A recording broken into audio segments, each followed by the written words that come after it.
My child, what I'm about to tell you is not rumor or coincidence, it's revelation.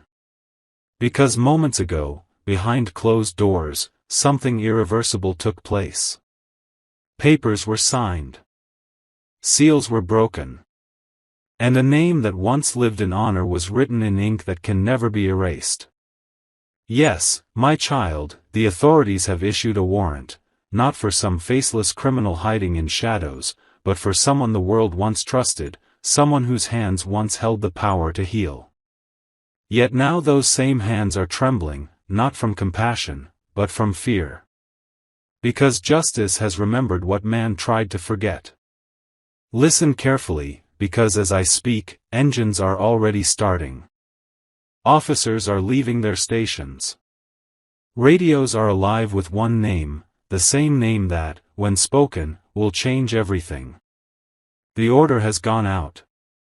The man they're coming for is no longer within the city walls.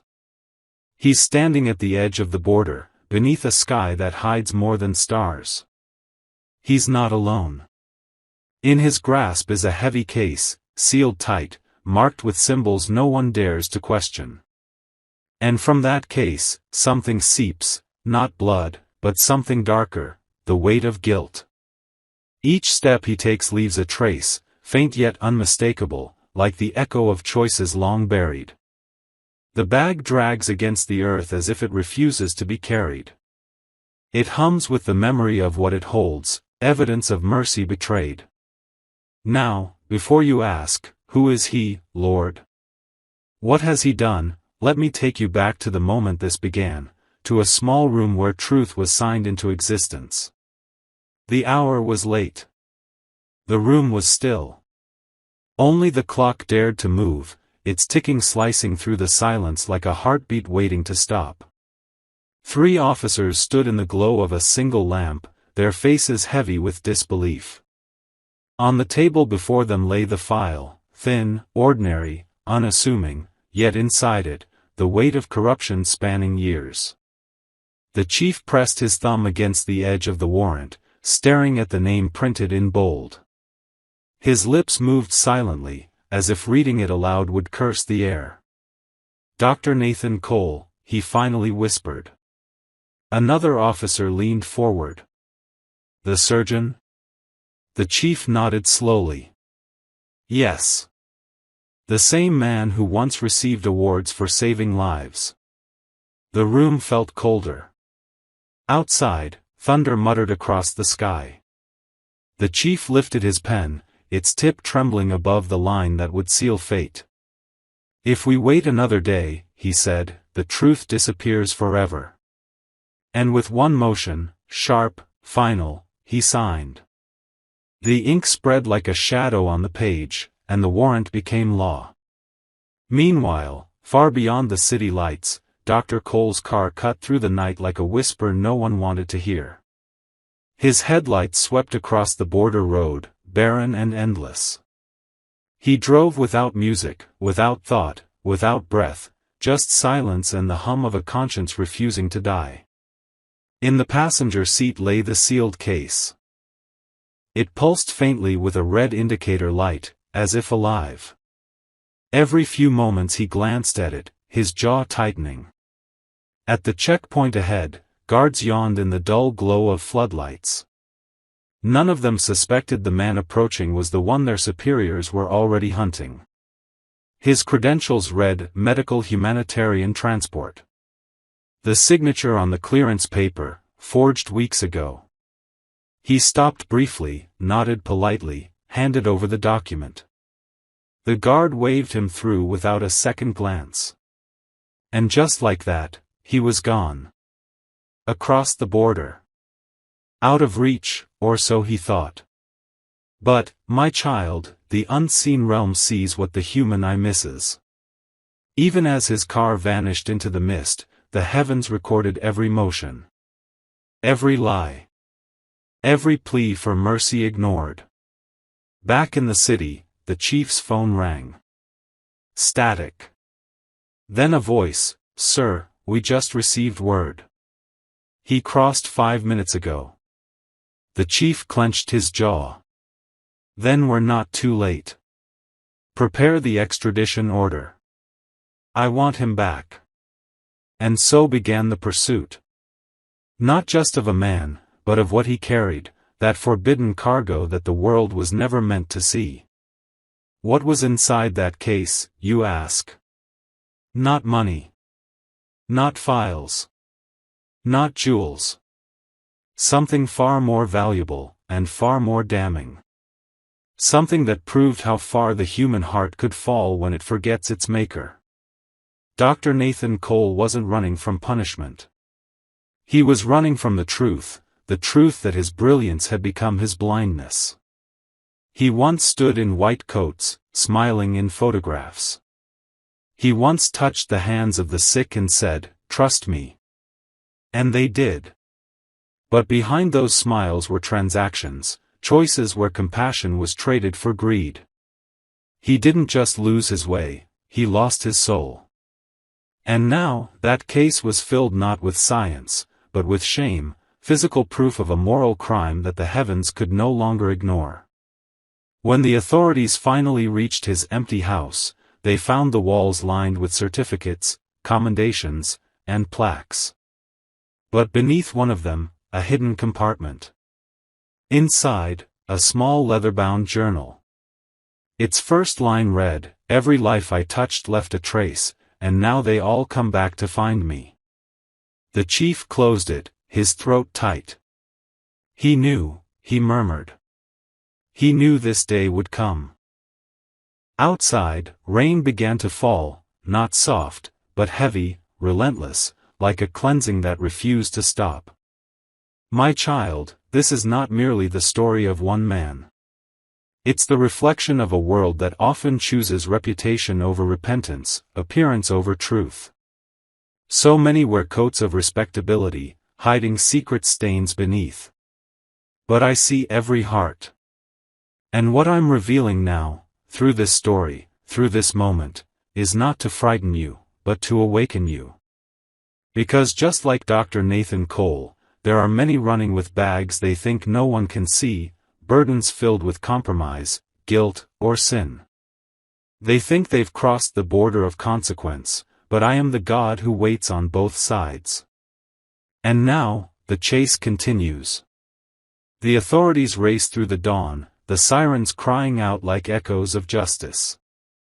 But in heaven's court, another sound rises, mercy, pleading still for redemption.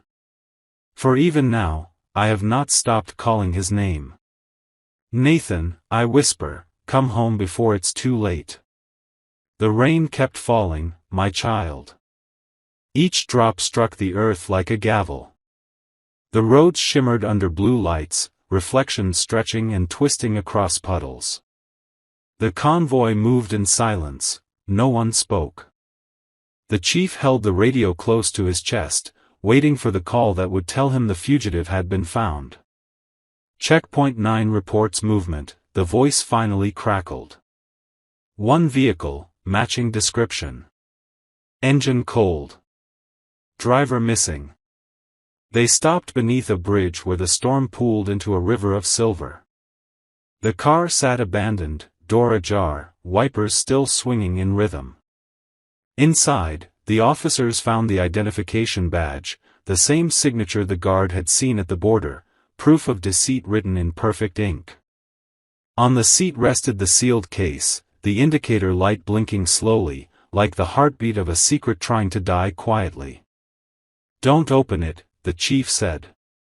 His tone was steady, but the air carried the weight of reverence, as if what lay inside was more than evidence, almost a confession made solid.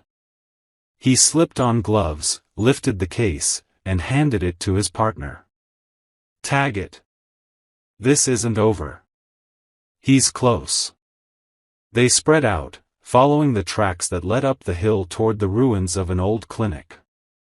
The sign above the gate had long since rusted, the letters barely visible, but one word could still be read through the grime, mercy. Inside those walls, Dr. Nathan Cole knelt by a broken window, rain dripping onto his shoulders. His coat clung to him, his breath came in shallow bursts. The world had shrunk to the echo of sirens behind him and the memory of hands he could no longer forget, the patience, the trust, the quiet thanks that had once felt like light. He pressed his palms together, whispering to the empty room. I thought I could fix everything. I thought I could control what only God controls. Then, for the first time, he stopped hiding. He placed the key beside the case and waited. When the officers entered, no one shouted. The sound of their boots on the tile was enough. He stood, met their eyes, and said only one sentence. I can't run from truth anymore. They led him out gently, the rain washing mud from the soles of his shoes as if even the earth wanted to start over. Now, my child, listen to the part that earth cannot record but heaven has already written. As they drove him back toward the city, he stared out the window, watching dawn push the storm aside. For the first time in years, he didn't feel clever or strong, he felt small, fragile, human. And in that humility, I could finally speak to him. Nathan, I whispered, the hands that created skill in you never intended them for deceit. I gave you knowledge to heal, not to claim ownership of life. Yet even now, I have not turned away. Tears blurred his vision. The guard beside him thought it was the rain. But I saw the moment his heart shifted from pride to surrender. When they reached headquarters, reporters were already gathered, cameras flashing like lightning. Questions flew through the air, but Nathan didn't answer. The chief simply guided him through the crowd. Inside, under the harsh fluorescent light, he signed his statement. Page after page of truth poured out like water breaking through a dam. Later that night, in a quiet holding cell, he fell asleep for the first time in days. And while the world debated his guilt, heaven began to work on his soul. Because, my child, redemption always begins in the unseen. Justice may bind the hands, but grace unties the heart. Now I turn to you. Why do you think I'm showing you this story? It isn't so you'll point at another's fall, but so you'll recognize the patterns within yourself, the secret compromises, the small justifications, the moments when pride whispers, you can handle this without God. Every person carries a case of their own making, some heavy with resentment, others packed with shame or secrets they hope will never surface. But the longer you drag it, the louder it hums, until one day you realize it isn't the bag that bleeds, it's your spirit. Yet here is the miracle, the same voice that called Nathan at the border is calling you now. My child, I say, lay it down. You don't need a courtroom to confess. You need only honesty before me. I am not waiting to condemn you, I am waiting to cleanse you. Do you understand now? The warrant that heaven issues is not for punishment, but for retrieval. When I pursue, it's to bring you home, not to destroy you. My justice reveals, but my mercy restores. So, my beloved, stop running. The borders you think protect you from pain are the same lines keeping you from peace. Step across them toward me. The moment you surrender, extradition becomes redemption. Nathan Cole would later sit in a courtroom, hands still, eyes open. He would not deny what he had done. But when asked for his final statement, he said quietly, if there is one thing I've learned, it's that God's voice sounds loudest when everything else has fallen silent. That single sentence traveled further than the verdict. It reached ears that needed it, families seeking closure, hearts hardened by loss, souls hungry for grace. Out of one man's confession grew a harvest of awareness, humility, and repentance. And heaven smiled, not because justice had been served, but because a soul had been salvaged. Now, my precious child, this is where your part begins. Close your eyes for a moment. Breathe. Hear me whisper through these words, I am not the God who waits for you to fail so I can punish you. I am the father who runs toward you the moment you decide to come back. You have been carrying your own case, fear, anxiety, guilt, exhaustion. It drags behind you, heavier with every step. But tonight, you can let it go. Speak these words softly: Lord, I open my hands. I release what I've been holding. Forgive me for trusting myself more than you. Cleanse me, guide me, restore me. I return to you now. And as you say it, feel the weight lift. Feel peace flow through the cracks where shame once lived. Because I, the Lord, am already moving. I am rewriting your story the same way I rewrote his, from pursuit to purpose, from guilt to grace. No sin is too dark that light cannot find it, and no heart is too far gone that love cannot reach it. The courthouse smelled of rain and paper. Reporters filled the marble corridor, their murmurs colliding with the echo of boots on stone. The chief moved through the crowd without looking up. He had not slept in 3 days.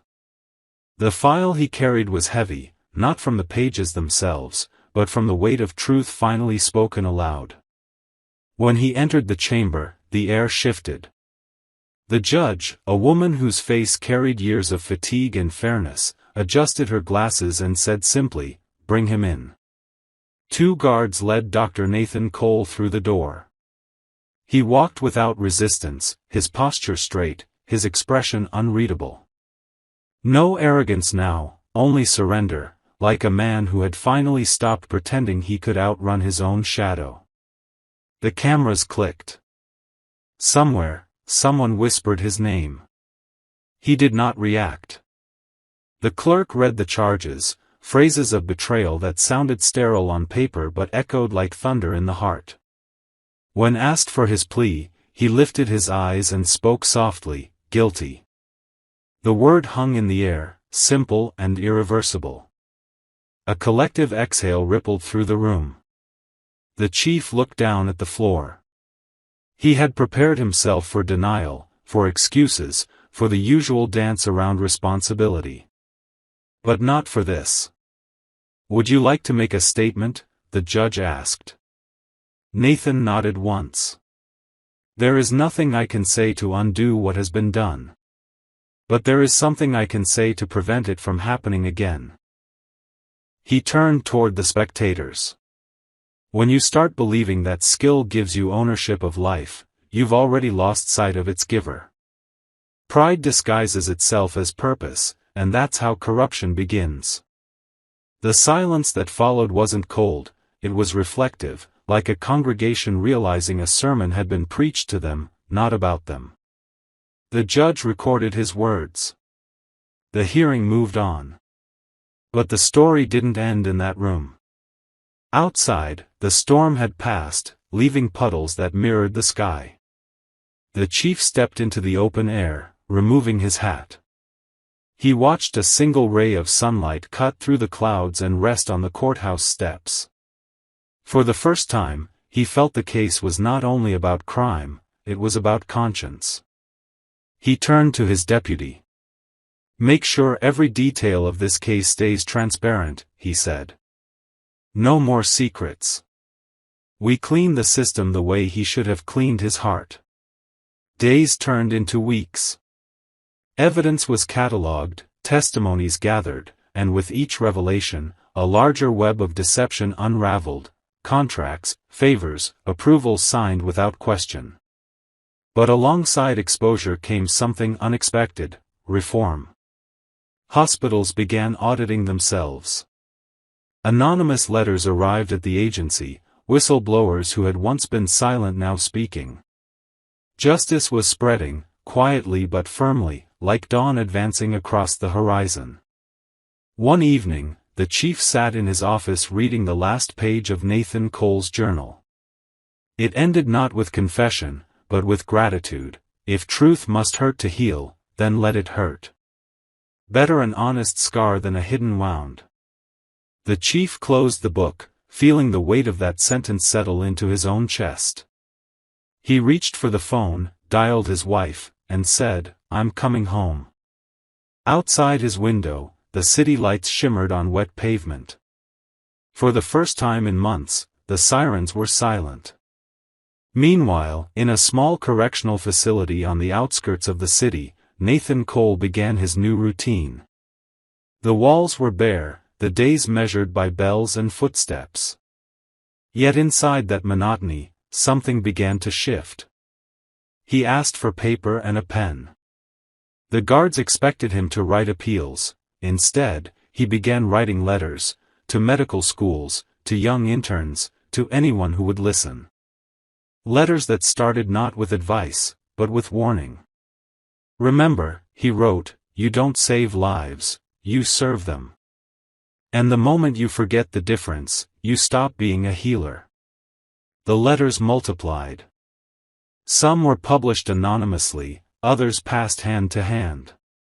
A movement began quietly, a reform built not on regulations, but on humility. Within months, what had started as a scandal became a case study in redemption. Seminars quoted his letters. Students debated his ethics. And across the world, men and women who had never met him began to examine their own motives. The same man whose name had once been whispered in shame had become a catalyst for introspection. Justice had done its work, but mercy had refused to stay silent. "Now, my child, let me show you what the authorities could not see." While the city busied itself with procedures and paperwork, heaven watched something far greater unfold. The courtroom was just a stage, the true trial happened in the heart. And the verdict of heaven was not condemnation, it was correction. For every soul that repents, I rewrite the ending. For every truth brought into the light, I breathe life where decay once lived. This is the pattern you must learn: exposure without grace breeds despair, but exposure with grace births transformation. That is why, even now, I am stirring exposure across the earth, not to humiliate, but to heal. When hidden wrongs surface, don't fear the chaos.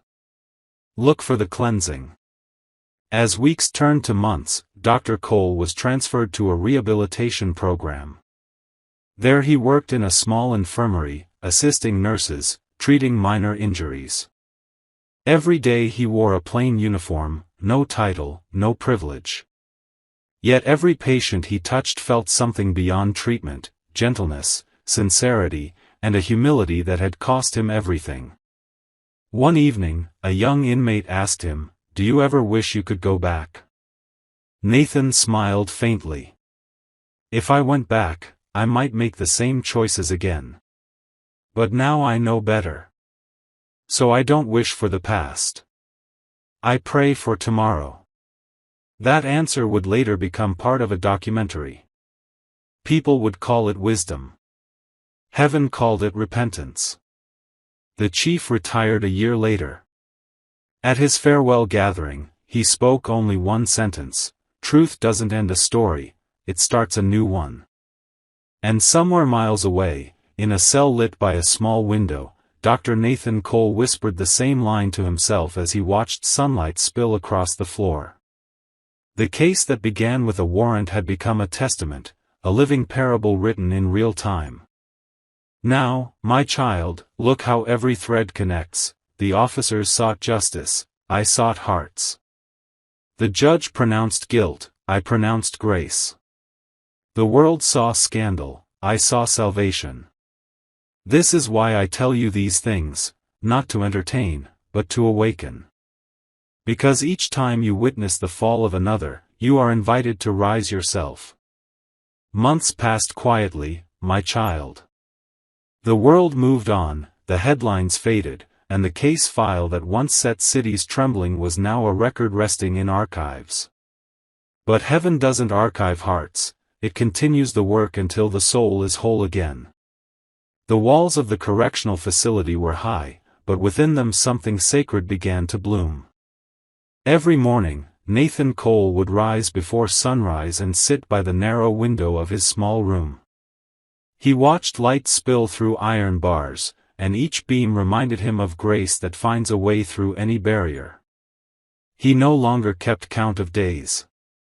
He measured time in conversations, each patient he listened to, each apology he spoke, each prayer whispered under his breath. The same hands that once trembled with guilt now wrapped bandages, shared food, lifted others. No one called him doctor anymore, yet for the first time he truly healed. One afternoon, the chaplain found him sketching on scraps of paper, lines forming a tree, roots deep, branches wide. "What's that?" the chaplain asked. "A map of mercy," Nathan said softly. "Every branch is someone I wronged. Every leaf is someone God allowed me to help since then." The chaplain smiled. "You think you'll ever finish drawing it?" "No," Nathan replied, "because mercy never ends." Outside, spring had arrived. Flowers grew through cracks in the pavement, proof that life finds a way even through concrete. And in the unseen, heaven recorded a transformation more powerful than any verdict, a sinner becoming a servant, a fugitive becoming a vessel. "My child, this is where you come in. You've followed this story through darkness, pursuit, confession, and light. But what matters most is what it awakens inside you. Because you, too, have chapters hidden from others, pages you hope no one reads. Yet I, the Lord, have read them all, and still I write new ones with your name on them. Every moment of guilt can become a gateway if you let my mercy through. Every failure can become fertile soil for compassion. Look at Nathan, the man who ran became the man who restored. The same can be said of you. When I call your name, I am not calling you to shame, I am calling you to shine. The same pen that wrote the warrant writes your freedom when you repent. Justice exposes, grace transforms. So let the past go. The bag you've been dragging, the mistakes, the bitterness, the guilt, it's heavier than you think. Lay it down at my feet. You don't have to carry it beyond this moment. Say this quietly, Lord, I release what has bound me. I trade my hiding for honesty, my pride for peace, my guilt for your grace. Now listen, the moment you said it, heaven heard it. The same angels that escorted Nathan through confession now move toward you with restoration. You may not feel it yet, but light is beginning to seep into every place that shame sealed. In the months that followed, Nathan was released on parole. He did not return to medicine. He returned to service. He opened a small center on the edge of the city, a place where people broken by their own mistakes could rebuild. The sign above the door read "Second Breath." He never charged anyone.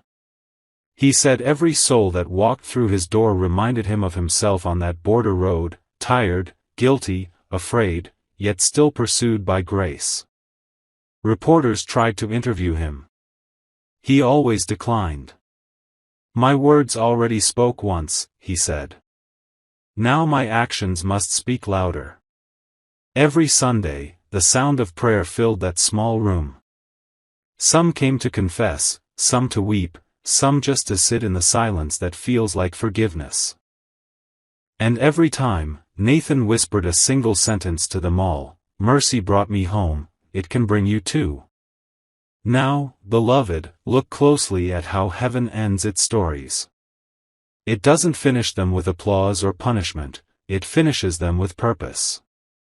The same rain that once fell on his arrest now waters his redemption. What began with sirens ends with song. And through it all, I am speaking, not to a doctor, not to an officer, but to you. My child, you have been chased by my goodness far longer than you've been chased by fear. Every door that closed, every plan that failed, every exposure that frightened you, it was me steering you back toward the light. You say, "But Lord, I'm not worthy." I answer, I never asked you to be worthy. I asked you to be willing. You say, "I've fallen too far." I reply, I built ladders that reach farther than your fall. You say, I've lost everything. I whisper, then you are ready for everything that cannot be lost. My child, return to me. Not halfway, not in hesitation, fully. The same way the prodigal ran to his father, the same way Nathan faced his truth, run toward me. Because on the other side of surrender is not shame, it is shelter. Close your eyes now. Hear my voice. I am the God who writes warrants of redemption. I am the judge who declares grace over guilt. I am the Father who meets you on the road before you reach the border. The gates of mercy are open. Walk through them. Let this moment mark the turning point where the story you've been living becomes the testimony you'll tell. You are not defined by what you carried, you are defined by what you release. Where others see failure, I see future. Where others see exile, I see return. Where others see ending, I see eternity. And so, as heaven closes the file on Nathan's case, it opens a new one with your name written in gold ink, not for judgment, but for joy. Angels record not your sin, but your surrender. They write, this soul has come home. Now breathe deeply. That's the sound of freedom filling your lungs. That's the sound of chains falling quietly where no one but heaven can hear. Rise, my child. Walk in peace. The story is finished, but your purpose has just begun.